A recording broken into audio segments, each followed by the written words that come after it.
Hello, I'm Lee Grimes with KONI Shock Absorbers. Thank you for joining us.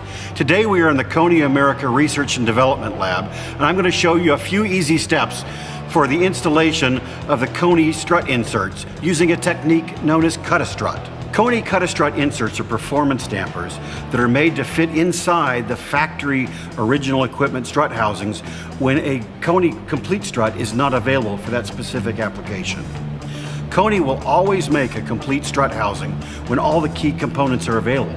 But if they're not available, then a cut-a-strut is a good solution to reuse the factory modified strut housing. Today we're working with a factory strut from a popular Subaru and Saab application. However, the cut-a-strut process is the same for all different vehicles. We start the process with a complete strut already off the vehicle. Please consult your service manual or a certified technician whenever removing parts from your suspension. At this point, verify that you have the correct part numbers for your car, as well as compare the general diameter and length of the factory original struts to the KONI inserts. You will need a handful of tools to complete this project.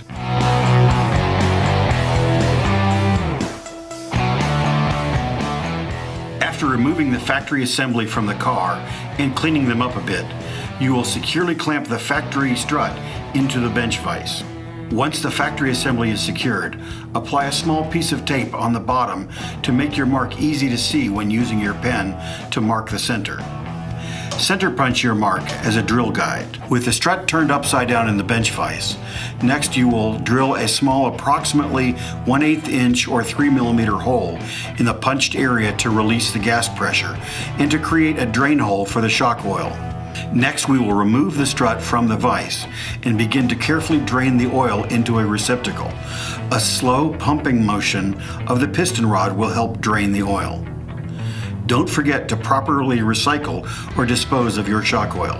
You will not need this oil as your new KONI inserts come complete and ready to use. After the oil has been drained, place a small piece of tape over the hole to avoid any extra leakage or excess dripping during the next few steps. To make your cut mark more visible, put some tape all the way around the end of the strut housing. On the new insert, measure from the end of the strut to the retention bumps on the insert body.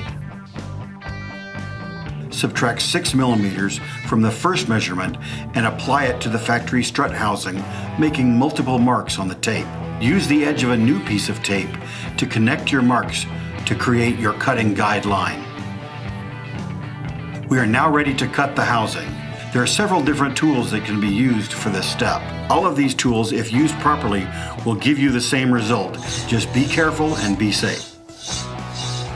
When the end of the housing has been cut off, pull out the old factory internals and drain any remaining old oil to empty the strut housing and make room for your new KONI inserts. Carefully use one or more hand files to remove the sharp edges and debris from the freshly cut strut tube on both the outer and inner edges.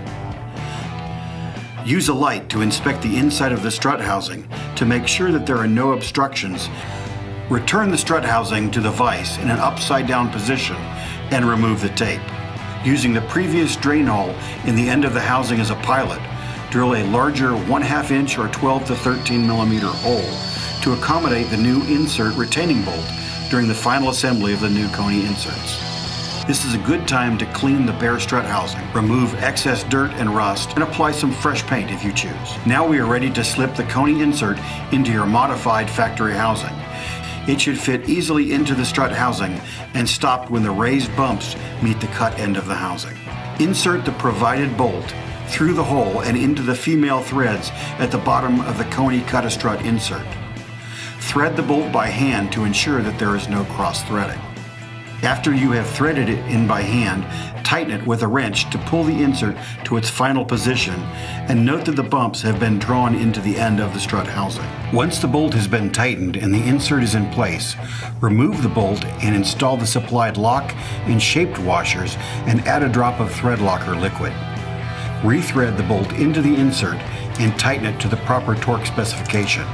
In this case, that is 40 foot-pounds or 55 Newton meters. Finally, you are ready to install the rubber dust boot by slipping it over the end of the damper to cover the edge of the housing that was cut. This boot helps ensure that no water, dirt, or road grit will get into the assembly. At this point, now you're ready to reinstall your completed cut struts onto your vehicle. Remember not to use an impact tool when tightening the top nuts over an externally adjustable damper, as it could cause internal damage. Please use hand tools and torque to the right numbers. For more information and technical tips, please contact KONI directly. Thank you very much for your interest in KONI.